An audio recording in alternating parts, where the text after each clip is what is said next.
Foglio di via da Padova per 3 anni per il noto trapper di Monselice Baby Touché. Lo aveva annunciato il questore Marco Dorisio al termine della conclusione delle indagini sulla violenta aggressione avvenuta in stazione il 14 febbraio 2022, quando i leoni, supporter del trapper, avevano accerchiato, pestato e persino accoltellato alla schiena un 25enne di Lecco, sodale di un trapper nemico lombardo, Simbalarù.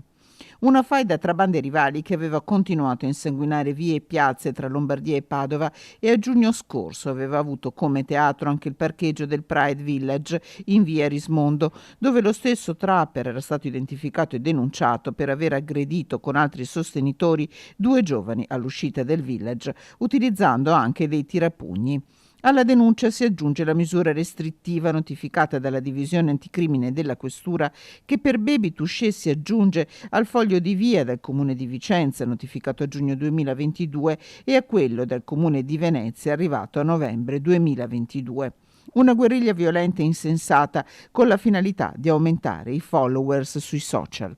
Ciò che emerge, no, a livello proprio anche non solo investigativo, ma dai casi che si sono verificati anche di recente qui in città a Padova, l'elemento principale è appunto la cassa di risonanza, l'amplificazione sui social, dove si mettono appunto video prevalentemente a carattere violento, legato poi ad una finalità che è quella anche di, diciamo sempre, di accrescere i follower. Un'indagine che fa emergere una realtà dove giovani, gli indagati per l'aggressione a Padova sono tutti ragazzi di seconda generazione tra i 20 e i 29 anni, marcano il territorio condividendo i video in rete e sui social insieme a brani e canzoni con testi intrisi di violenza.